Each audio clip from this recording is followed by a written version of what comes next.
L'Iran n'a toujours pas répondu à la proposition de paix de Donald Trump, qu'il avait faite au début de la semaine et pour laquelle il avait donné seulement 48 heures pour répondre. Désormais, à Washington, on laisse entendre que les négociations pourraient reprendre la semaine prochaine, si Téhéran répond finalement. Mais quelque chose d'intéressant s'est produit en coulisses. Alors que tout le monde pense que les négociations se poursuivent avec la médiation du Pakistan, l'équipe de Trump a soudainement lancé une piste de négociation séparée avec le Qatar. Le Premier ministre du Qatar s'est soudainement envolé pour Washington uniquement pour rencontrer le vice-président J.D. Vance vendredi matin. Et juste après cela, il a pris l'avion et a quitté Washington. On s'est longtemps demandé pourquoi il était venu, et il s'est avéré que c'était pour discuter de ce qu'il fallait faire ensuite avec l'Iran, et les détails vont vous surprendre. Je m'appelle Alexei Petchi. Discutons ensemble de ce sujet, mais avant de commencer, je vous demande de vous abonner à cette chaîne, de liker cette vidéo et de ne pas oublier de laisser votre commentaire sous cette vidéo. Cela aide énormément à promouvoir le contenu sur YouTube. Je vous en serai reconnaissant et abonnez-vous à ma chaîne Telegram Petchi News, le lien se trouve dans la description de cette vidéo. Les médias iraniens annoncent avec optimisme qu'à partir de la semaine prochaine, des représentants américains et iraniens pourraient bien se rencontrer à Islamabad pour relancer les négociations de paix.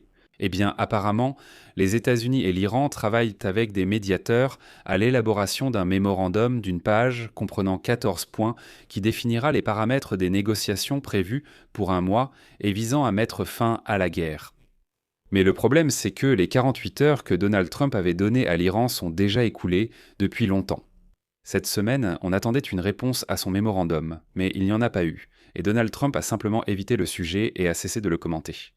Certaines sources affirment que l'Iran aurait pour la première fois exprimé sa volonté de discuter de son programme nucléaire. Les deux parties discutent de la possibilité de transférer une partie des stocks d'uranium hautement enrichi de l'Iran à l'étranger. Les détails concernant la durée de la suspension de l'enrichissement de l'uranium ou l'éventuelle exportation de l'uranium enrichi hors du pays restent très flous. Le document de travail appelle l'Iran à assouplir son contrôle sur le détroit d'Ormuz. Les États-Unis ont l'intention de lever le blocus des ports iraniens au cours de ces 30 jours de négociations. Et si les négociations aboutissent, ce délai d'un mois pourra être prolongé d'un commun accord. Mais il existe un signe bien plus révélateur que les États-Unis cherchent de nouvelles voies pour parvenir à la paix. Dans l'attente de la réponse de l'Iran au projet d'accord sur la cessation de la guerre, le vice-président américain J.D. Vance a rencontré vendredi le Premier ministre du Qatar, le cheikh Mohammed Ben Abdelrahman Al Thani. Il est révélateur que le Premier ministre du Qatar se soit rendu à Washington uniquement pour rencontrer J.D. Vance, et juste après cette rencontre, il est rentré dans son pays. Et il est important de noter qu'aujourd'hui, c'est déjà le samedi soir, après tout, alors que le président américain Trump et le secrétaire d'État Marc Rubio avaient en déclaré aux journalistes vendredi qu'ils attendaient une réponse de l'Iran avant la fin de la journée de vendredi. Citation de Rubio. Voyons quelle sera leur réponse. J'espère que cela marquera le début d'un véritable processus de négociation. J'espère que ce sera une proposition sérieuse. J'espère vraiment. Mais il n'y a pas eu de réponse. Maintenant, des détails intéressants émergent.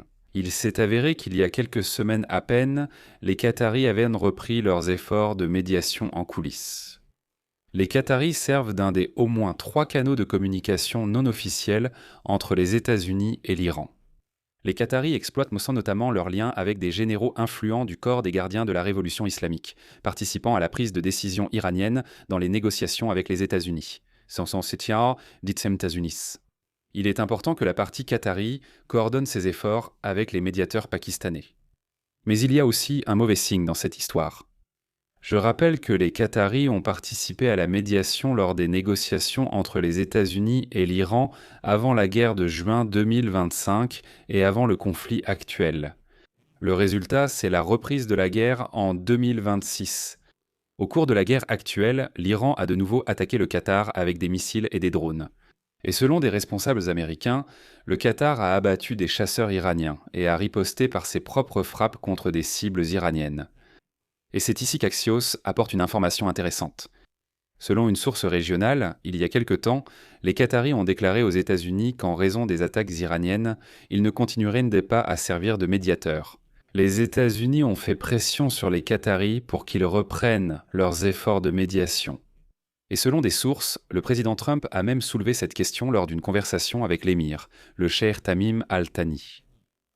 Le ministère des Affaires étrangères du Qatar a déclaré aujourd'hui, après la rencontre entre Vance et Al Thani, au cours de la rencontre, le Premier ministre a souligné la nécessité pour toutes les parties de répondre positivement aux efforts de médiation en cours. Ainsi, cela ouvrirait la voie à l'élimination des causes profondes de la crise par des moyens pacifiques et le dialogue, et conduirait à la conclusion d'un accord global garantissant une paix durable dans la région. Il semble donc qu'une nouvelle phase de négociation entre les États-Unis et l'Iran nous attend. Je vais m'arrêter ici et dire tout de suite à l'audience ukrainophone de cette chaîne YouTube que j'ai lancé une nouvelle chaîne YouTube où chaque soir je publie un résumé de la journée exclusivement en ukrainien avec un accent sur les sujets ukrainiens.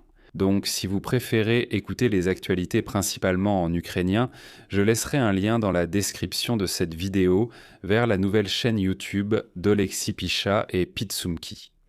Abonnez-vous et soutenez la nouvelle chaîne YouTube. De plus, laissez vos commentaires, abonnez-vous à la chaîne, activez la cloche et n'oubliez pas de mettre un like.